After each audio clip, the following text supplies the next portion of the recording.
Om Namo Bhagavate Vasudevaya.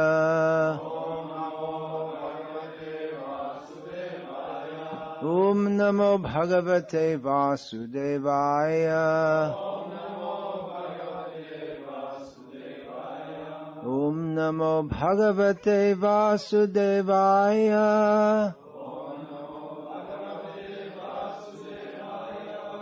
Bhagavatam, Canto 4, Chapter 24, Text 60.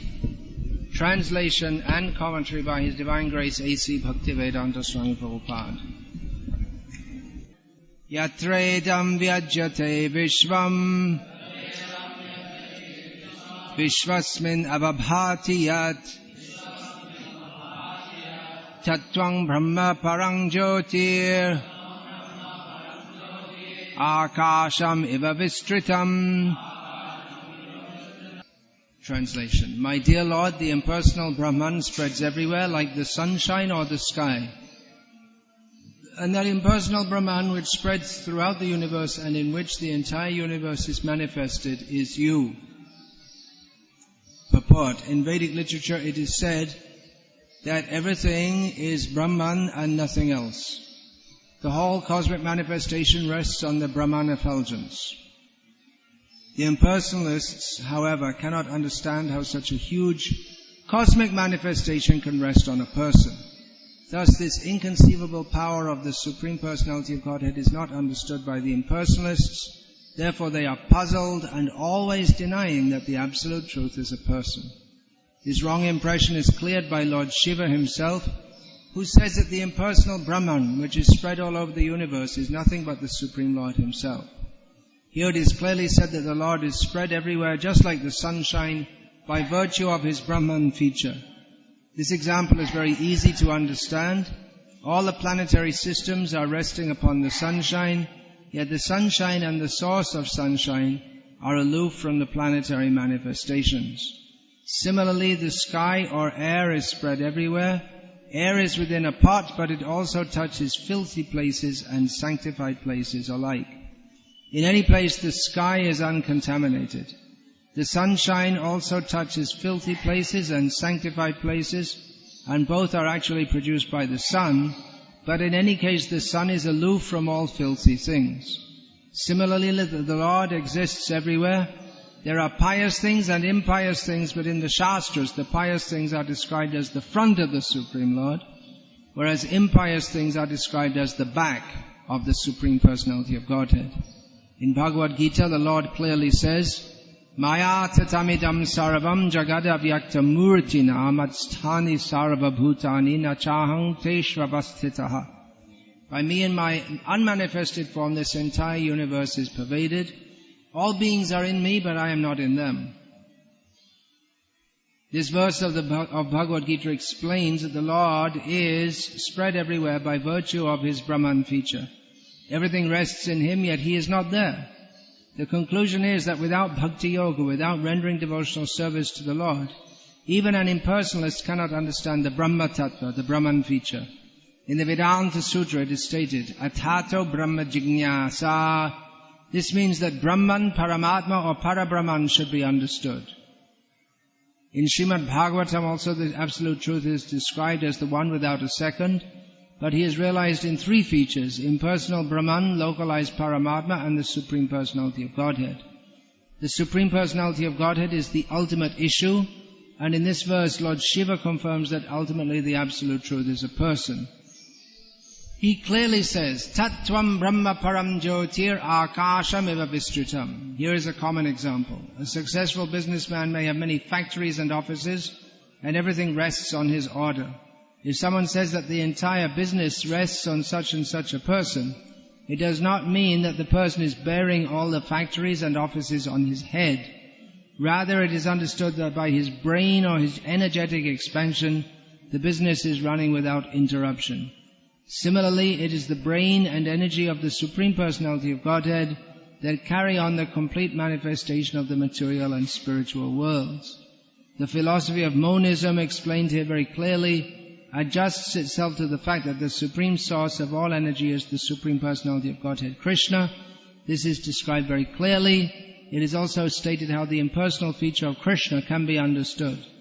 Rasoham apsu kaunteya prabhasmi shashi suryayoho pranava sarava vedeshu shabda ke paurusham drashu. O son of Kunti, Arjuna, I am the taste of water, the light of the sun and moon, the syllable Om in the Vedic mantras. I am the sound in ether and ability in man.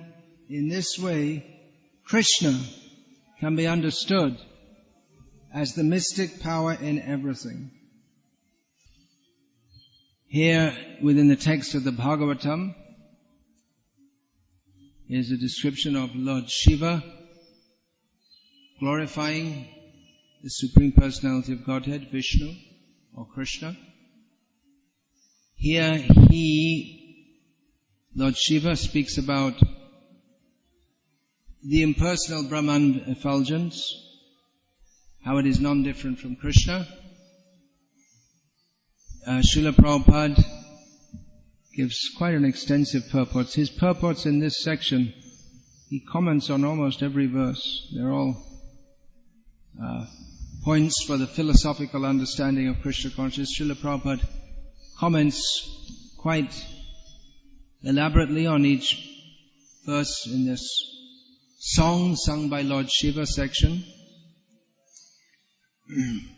Particularly Srila Prabhupada here in this purport points out the fault of impersonalists who do not accept the Supreme Personality of Godhead as ultimate.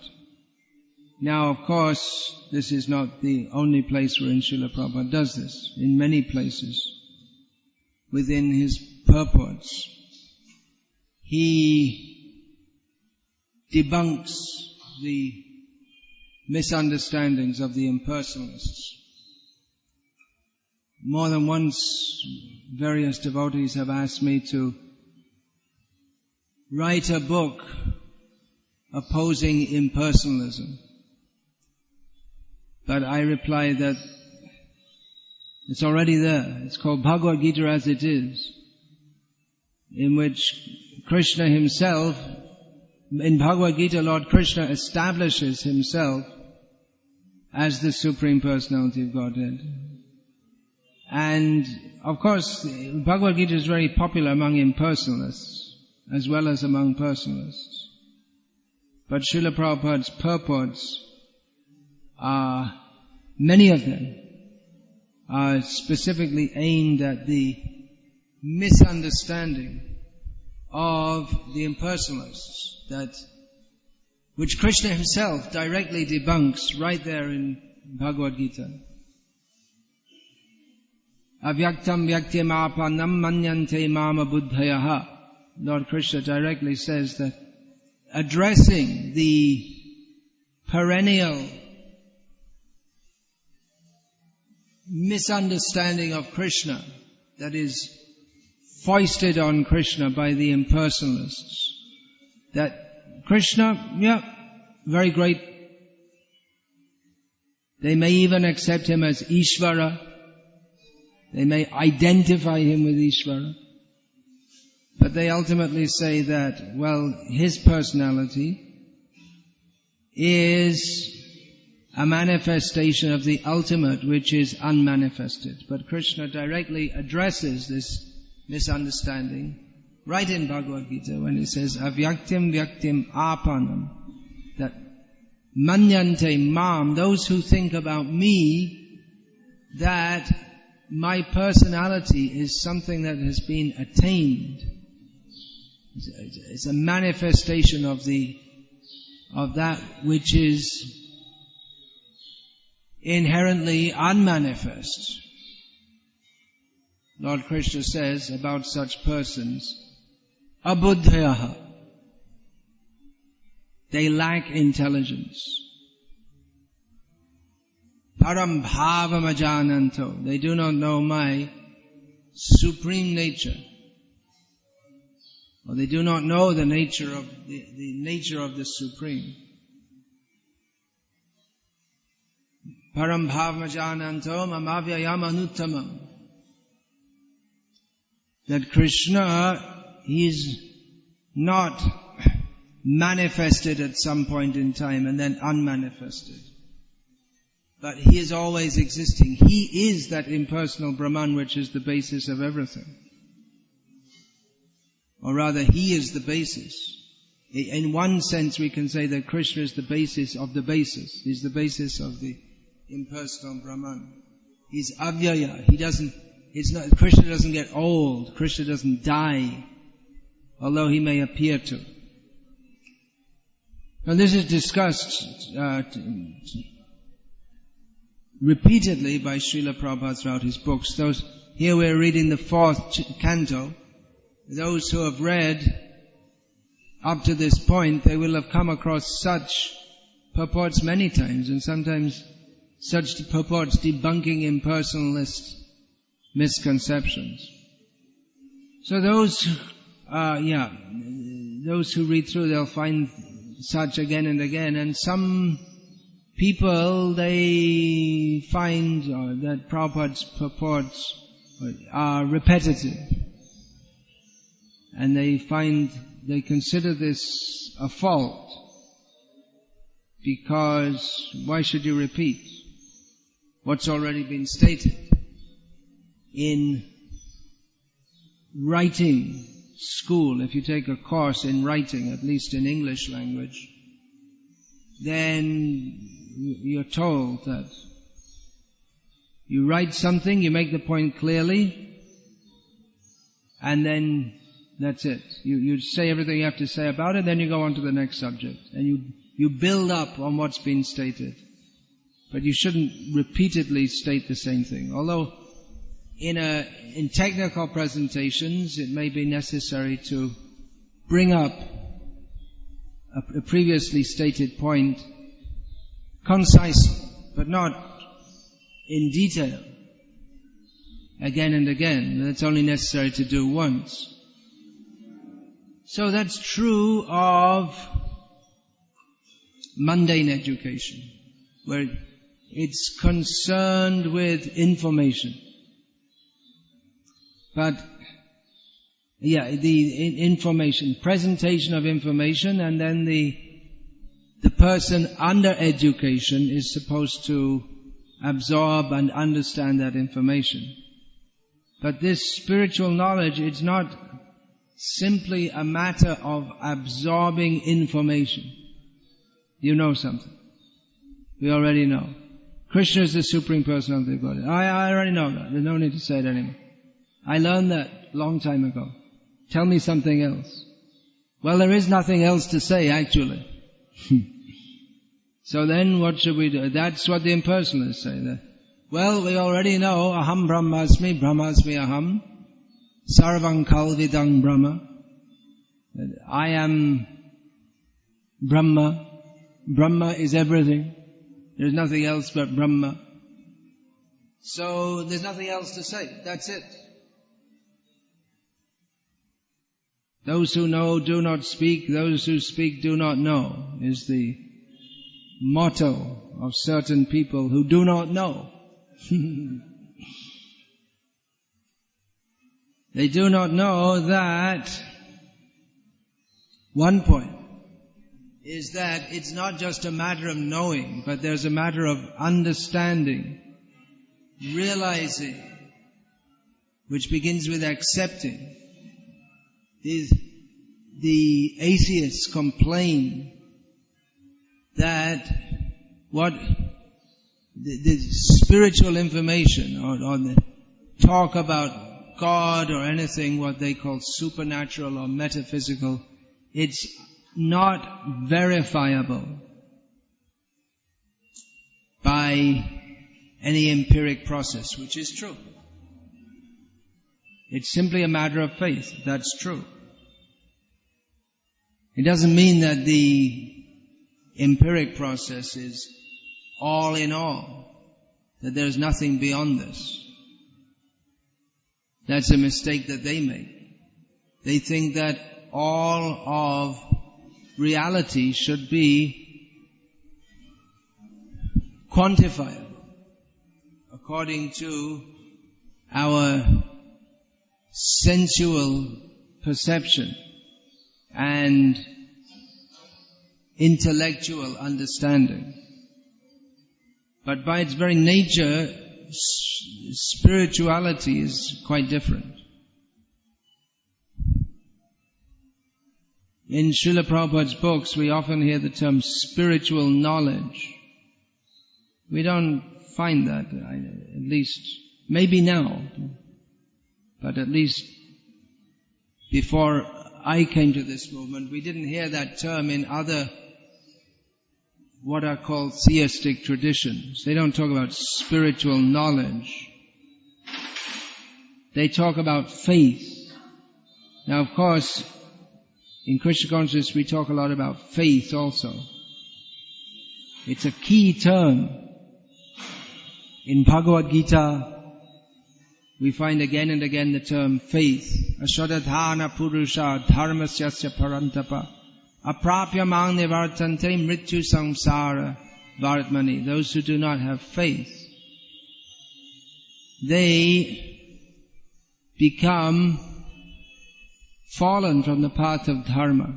They do not attain Krishna, but return to repeated birth and death. Then again we have Trividha Bhavati Shraddha Dehinam Sasvabhavaja. Krishna talks about three kinds of Shraddha.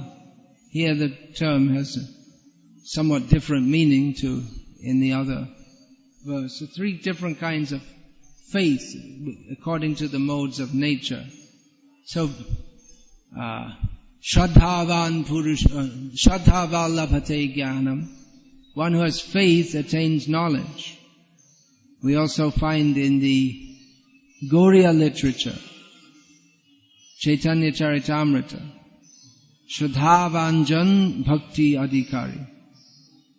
That one who has faith in Bhakti is a proper candidate for taking to Bhakti.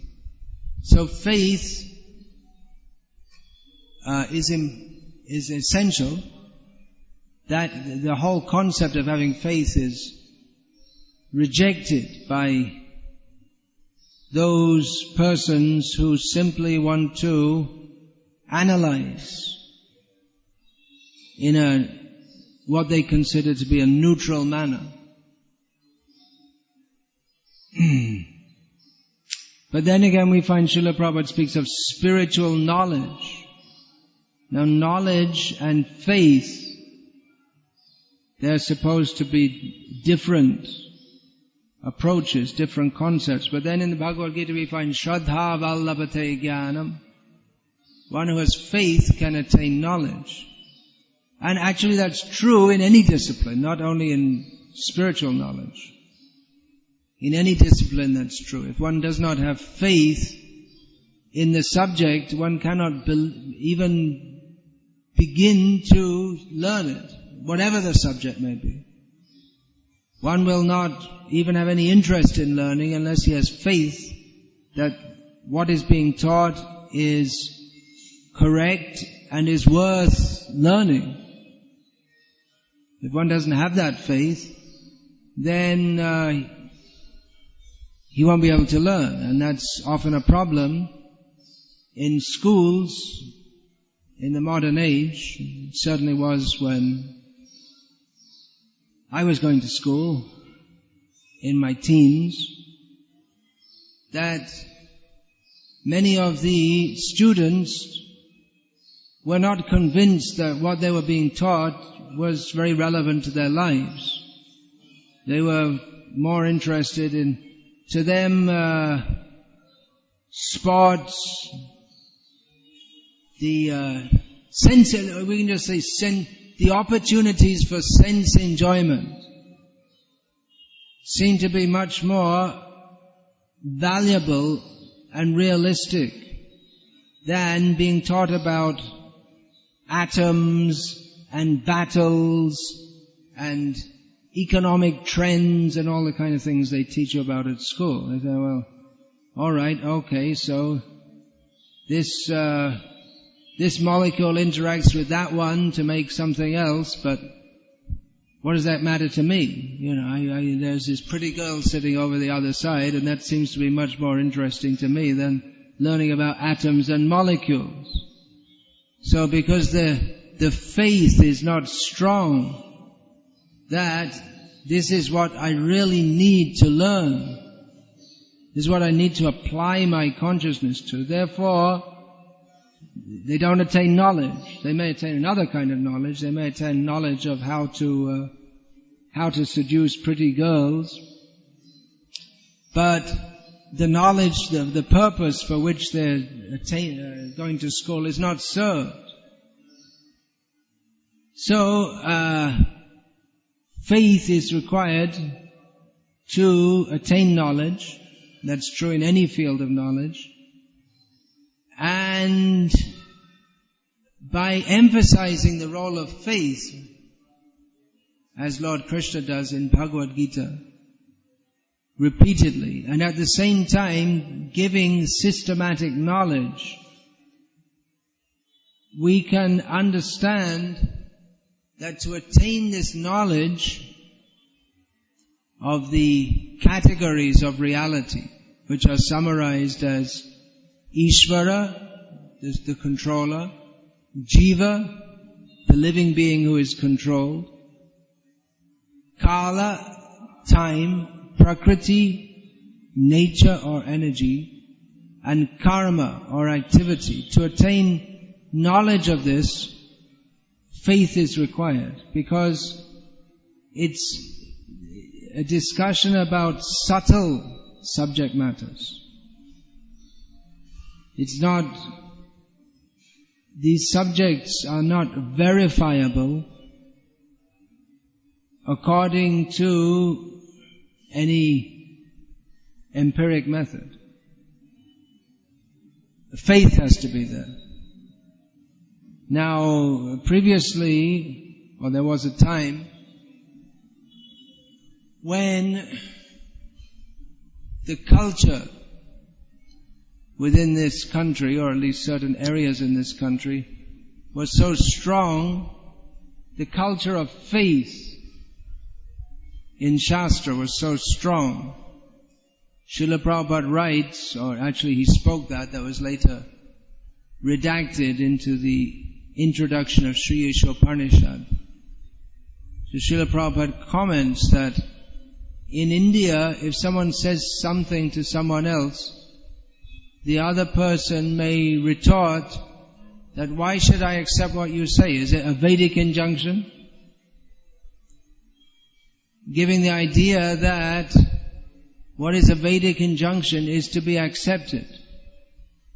It is unquestionable. So previously that faith was there, that culture was there to have faith in the Vedic injunctions. That is by no means there in modern India. Well, to some extent, but not as it was previously. The veracity of the Vedas has been under attack for generations since, well, there were the Charavakas. They're always there. There are always such people. In Bhagavad-gita we find Lord Krishna speaks about the demons. They do not have faith in Shastra. So that's always there in human society. And then later there were Buddhists and Jains. Then in the modern age there is the whole ethos of so-called science, which leads people to think that what is stated by scientists, that should be considered correct. And that is knowledge. And what is stated in Shastra, that is just some faith. That's not knowledge. But Srila Prabhupada always spoke of spiritual knowledge. Not faith, not simply faith. Now in some what are called religious traditions, they don't even like the idea of spiritual knowledge. They think that Oh, knowledge, that's just something you try to do. That's a function of your own intellect or your own pride. But God is beyond the knowable. Therefore, to try to know God, they consider that to be in itself, the very attempt to know God, they consider to be ungodly. That's very prominent in Islam. They think, well, you can't know anything about Him. He's too great for us to know. And to even think that you can know anything about Him it's almost blasphemous. Which leads to the question, well, how can you dedicate your whole life to something which you can't know, which you don't know? But in Bhagavad-gita we find a completely different approach. Throughout the Vedic literature, a different approach. That one should know. Jnanam te hamsa vijnanam idam vakshami asheshataha yajñatva neha bhuyo nyajgatapyam avashishyate. For instance, in Bhagavad-gita, Lord Krishna says to Arjuna that I shall now speak to you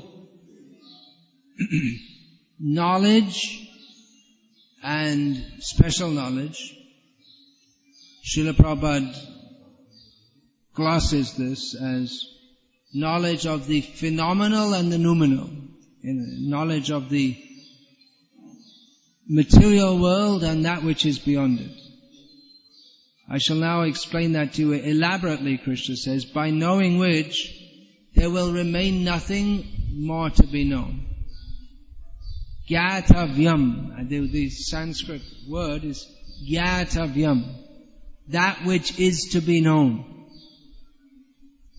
It's not exactly the same word as jnana. Jnana, that can encompass all kinds of subjects. But there's a difference. Gyatavyam, that which is worth knowing, that which is, that which is worth knowing, as opposed to learning about all kinds of things which are not worth knowing about. They don't serve our actual purpose. Just like one may go for a job interview in India and they'll give you some general knowledge. They'll give you a quiz because they're not very satisfied that what you learned even if you have good marks in your school, they're not very satisfied that you really know what's going on in the world. So they'll ask you questions like, how many false teeth does Amitabh Bachchan have? Oh, he doesn't have any because he's superhuman. He can't have any false teeth. All right. How many molar teeth does a cow have? And they'll ask you questions like this to see how, on all different subjects, who was the last Indian to win a gold medal in the Olympic Games? Did any Indian ever win any gold medal in any Olympic Games? I don't think so. Maybe. Or maybe in the Asian Games or South Asian Games. They might have won something in. Anyway, they'll ask you questions like this.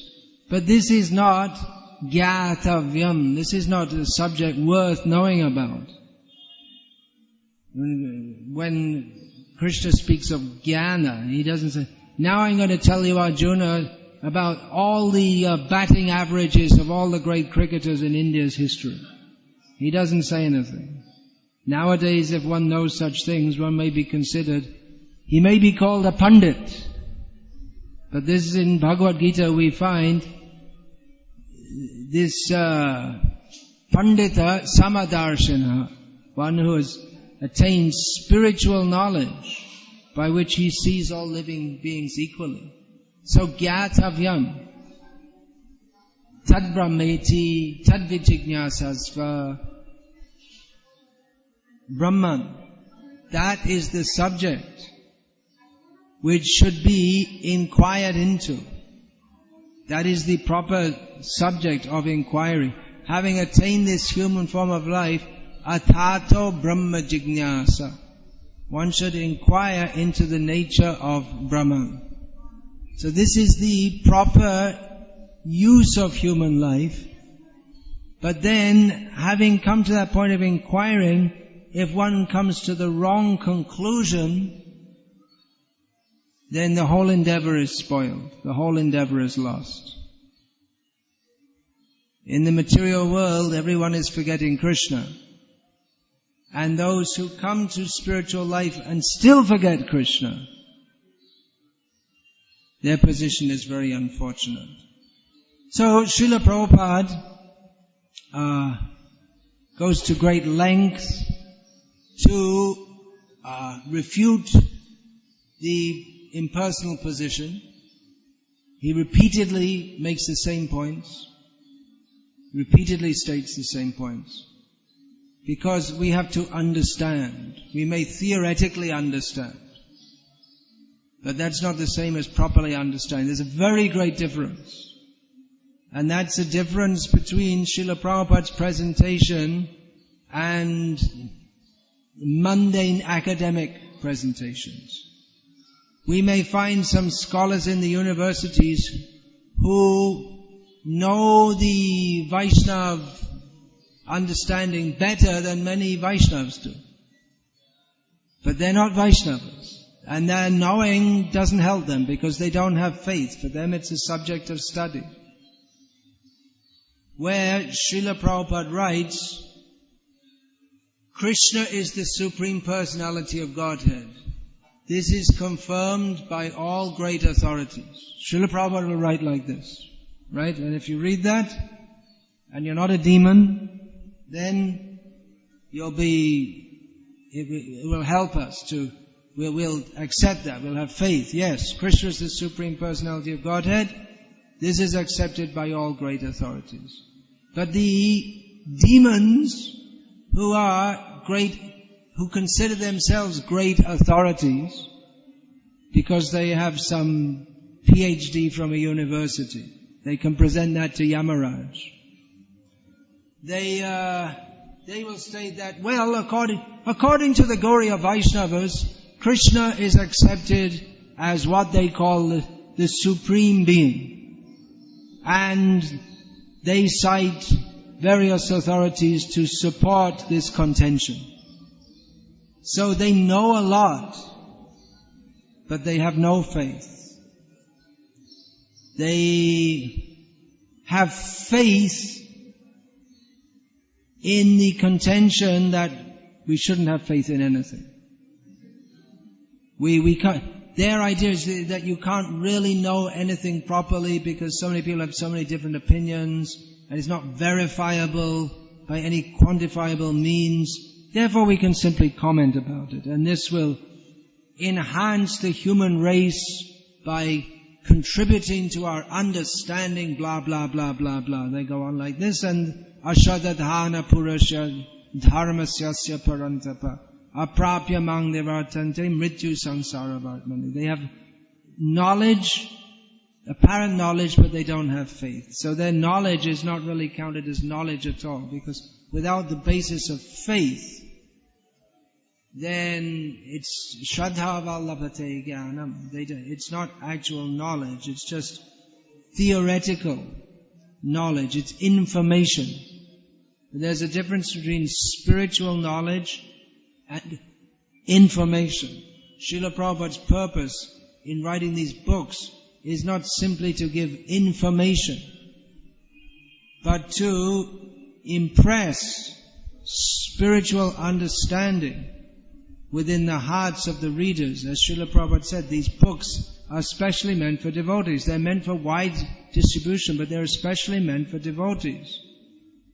Devotees can understand these books. Others, and they can't understand. At some level they can begin to understand.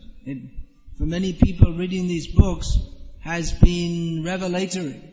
It's changed their lives. But these books, especially the Bhagavatam, is meant for careful, deep study by the devotees.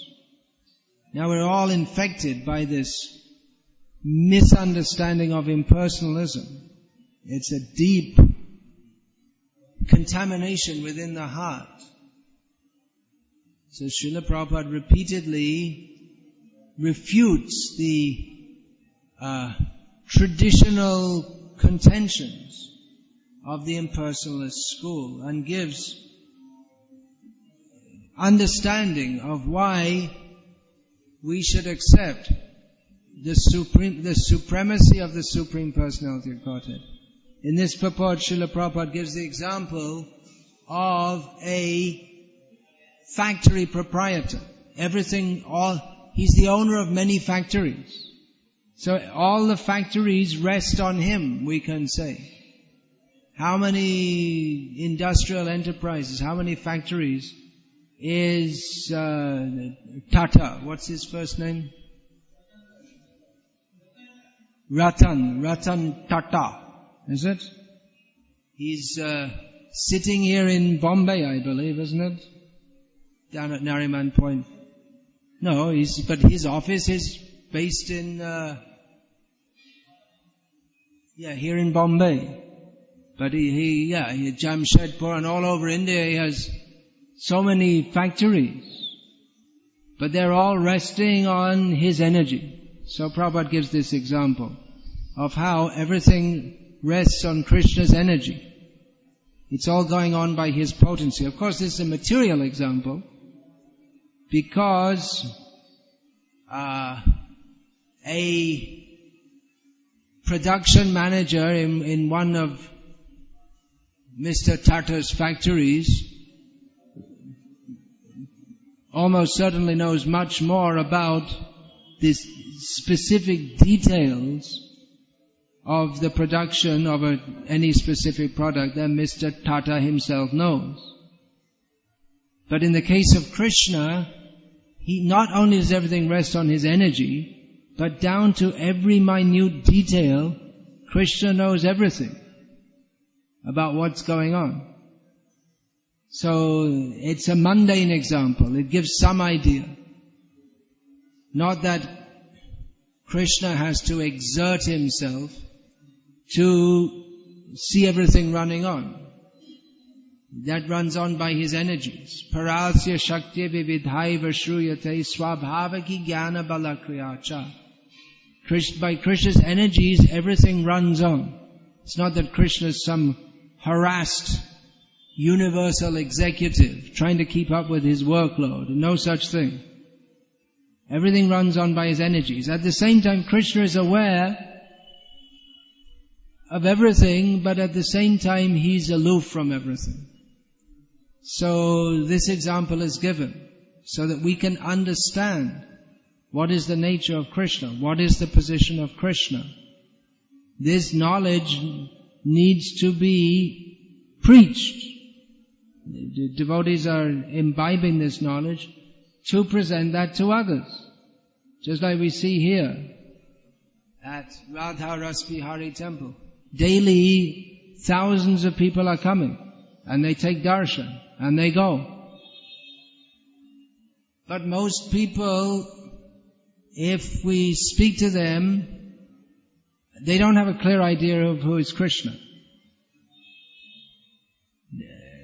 That's probably why, because they don't have a clear idea of Krishna, that's why nowadays in modern Hinduism, Sai Baba is more popular, it seems, than Krishna. It seems to be a competitor. Or some Sri Sri character seems to be getting more attention than Krishna. Of course, as the Bhagavatam gives the example of glowworms, in the night they may seem very prominent.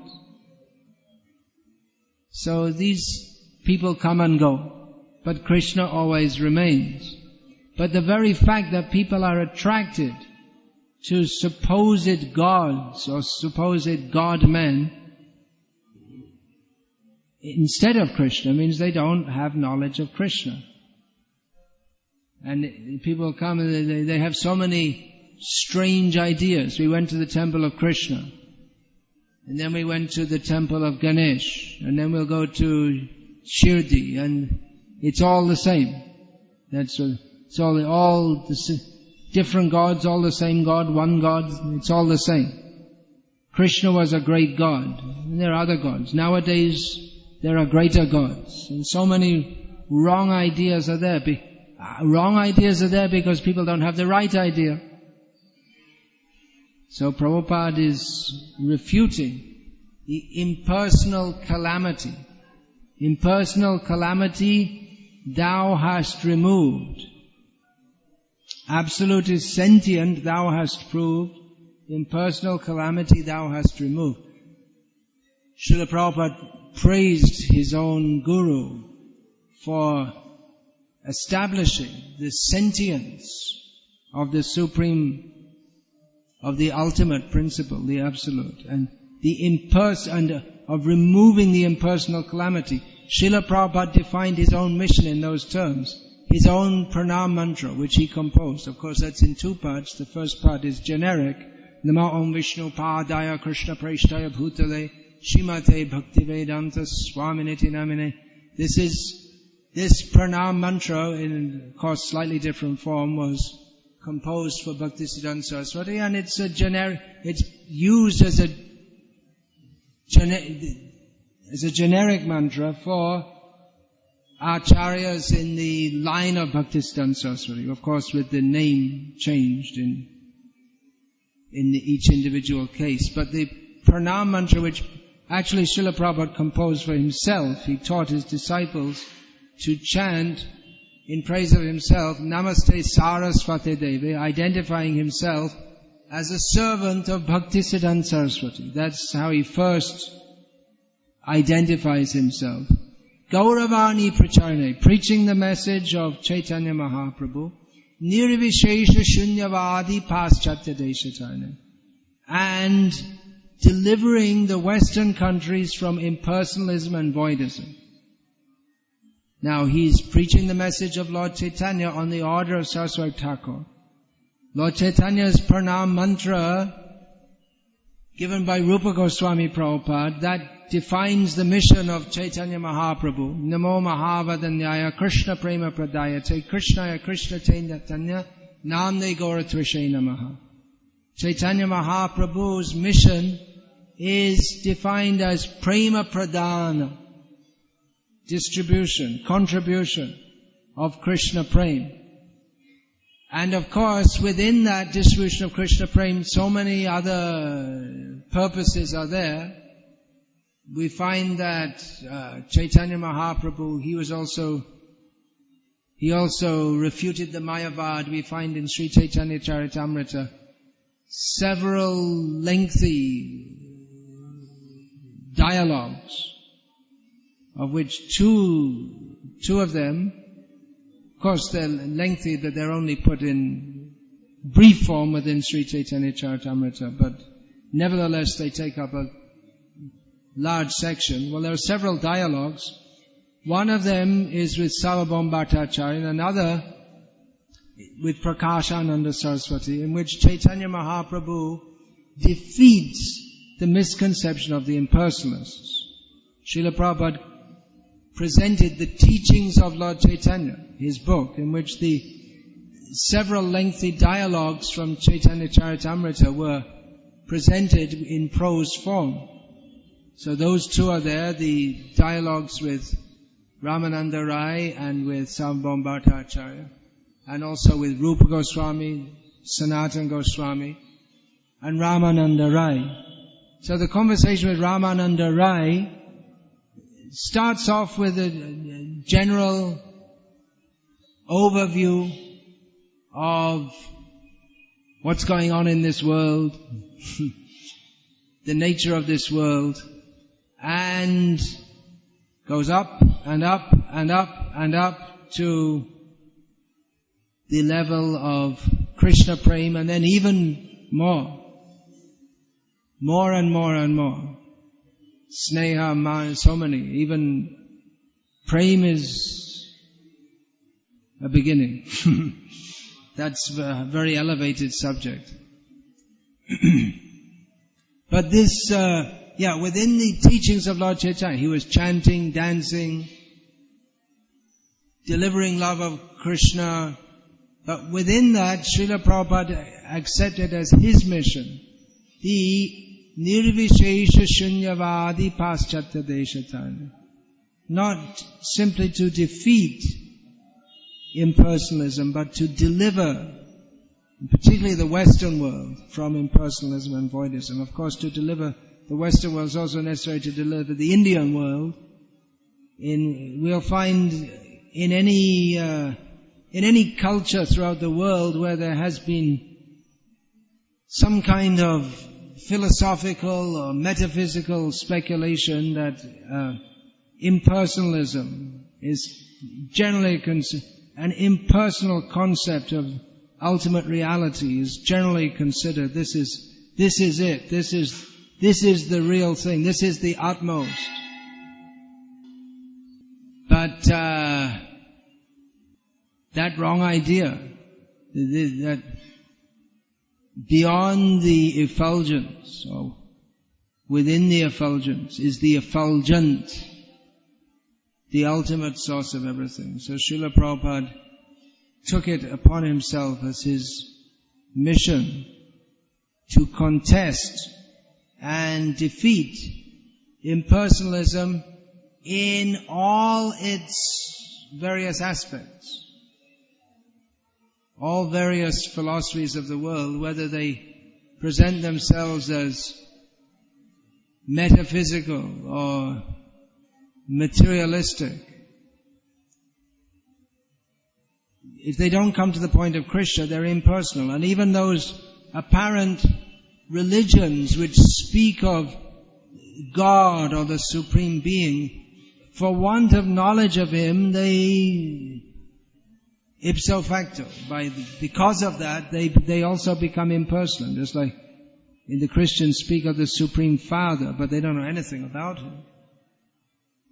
And so if you don't know anything about Him, then who is He? You don't know. Where does He live? In heaven. Where's that? Don't know. What's it like there? Don't know. No information. Srila Prabhupada gave spiritual knowledge.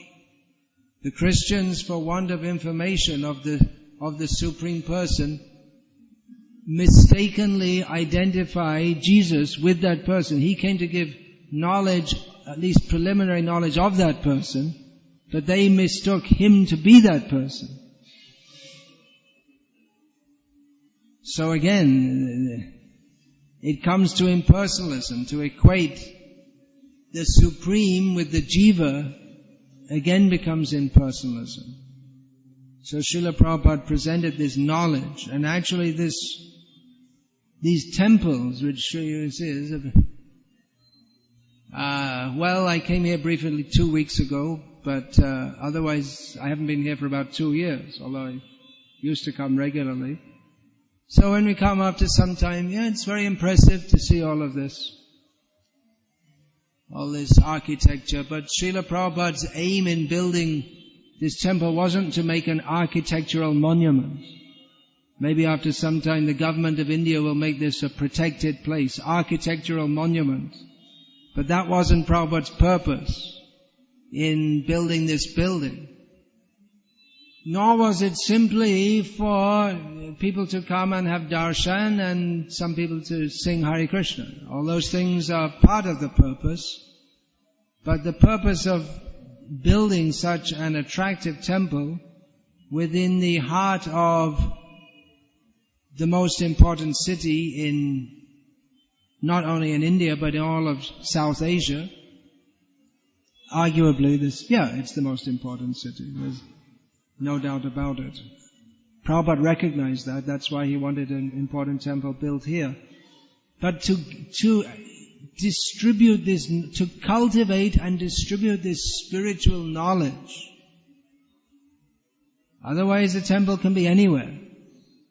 But as Bombay is the cultural center of India, cultural, I'm not talking about the government, they send some Bharatnatyam troupe, but culture in terms of the way people actually live their lives and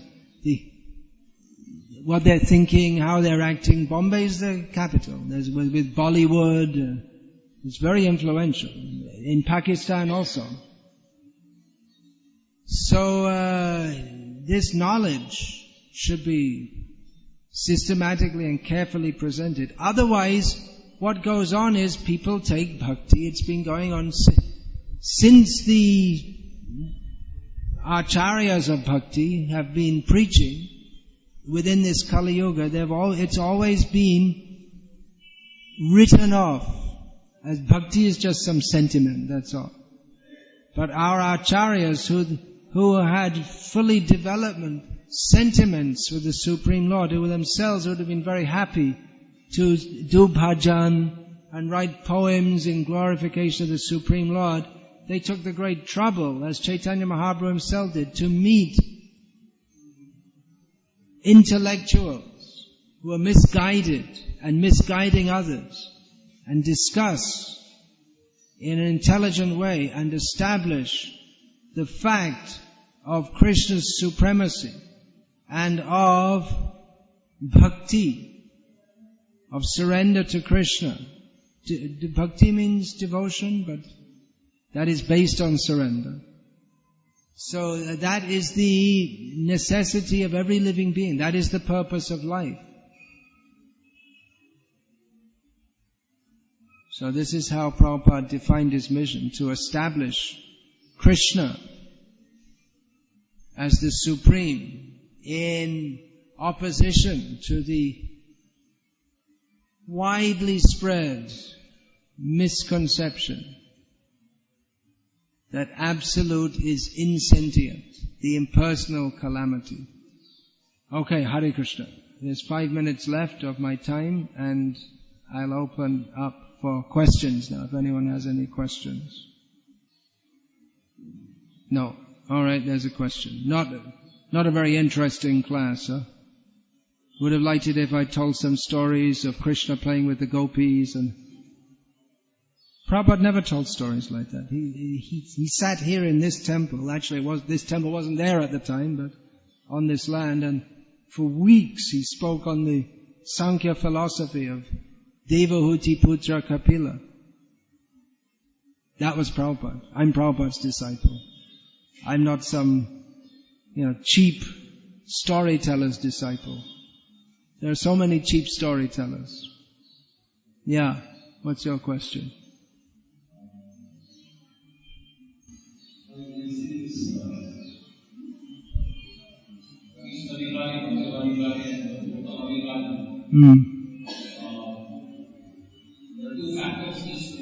Has this got anything to do with the class? I did quote Shraddha-Vanjan Bhakti Adhikari, but it's pretty tangential to the class. What's the next line to that verse? Do you know that? Shraddha-Vanjan Hoy Bhakti Adhikari. Then next line? Okay, good. So, alright, you made the connection. One who has faith is qualified for bhakti, and one's level is classified as lowest, middle, or topmost according to one's level of faith. Okay, then? So, my understanding was that as knowledge increases, the faith increases. As knowledge increases, the faith increases. Yeah, but like so many other things, the two are inextricably linked. As the faith increases, the knowledge increases. As the knowledge increases, the faith increases. The more we hear about Krishna, the more we want to chant about Krishna. The more we chant about Krishna, the more we want to hear about Krishna. But they're inextricably linked. Yeah, then? Alright. In one sense, you can say they're two aspects of the same phenomenon.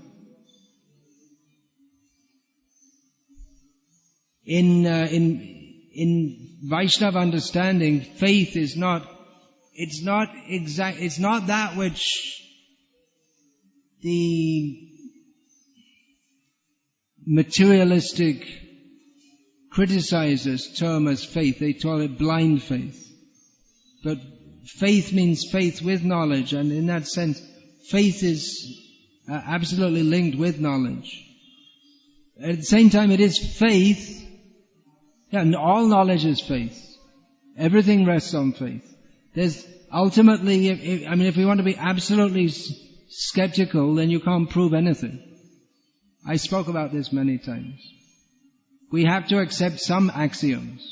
Otherwise we can't do anything. We can't talk with each other. We accept as axiomatic that I'm speaking and the concepts that I'm vocalizing, the same, you are, first of all, we believe that there's another entity who has the intelligence to understand what I'm saying. Of course, we don't think all this, we don't rationalize this every time we do it. But the words that I'm speaking can be understood by the other person, and the concepts that I'm speaking, they are formed within the mind of that person. We have to have faith. We can't breathe if we think, well, maybe someone put some poison in the air, I'll stop breathing. And you can't breathe. If we have faith that there is knowledge, although it may be very difficult to define exactly what knowledge is, and that it is communicable. So faith is required at every step of life, in everything. It's just a matter of where you draw the line, that's all. Faith and knowledge are inseparable. Yeah.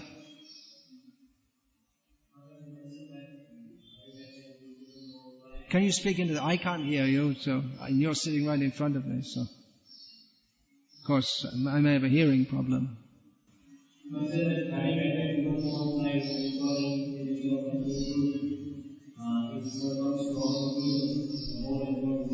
Yeah. The whole endeavor is lost. Neha vikrama nasho sti pratyavayana vidyate swabhamapyasya dharmasya trayate mahato bhayat. Krishna, I said that everything is lost. If you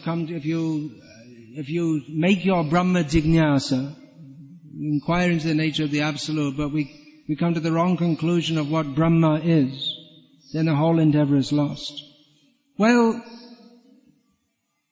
there are different perspectives on this.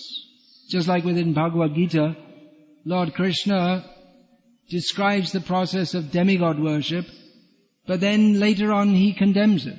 So from one perspective it's better than not doing anything. On the other hand, if we, instead of surrendering to Krishna, we just get stuck up on the level of demigod worship, then it's practically a waste of time. So it's a matter of which perspective you see it from. Just like we can say that, okay, let's make it controversial. Mother Teresa is better than Hitler. I guess most people would agree with that. Mother Teresa was better than Hitler. But on the other hand, she was living in Calcutta. She could have become a Gauriya Vaishnava, had faith in Chaitanya Mahaprabhu. Her whole endeavor to help people was just stuck on the bodily platform with no actual her faith in God. She could have understood Chaitanya Mahaprabhu, but she got stuck on some mundane faith. So, from one perspective, very good. From another perspective, she missed the real thing. So, that we'll often find. The Mayavadis also, they do so many good things. They promote cow protection, they worship the holy rivers, they promote study of the Vedas. In so many ways they do so many good things, but then if they don't accept Krishna, then ultimately Shrama Eva Kevalam. They didn't get the real point.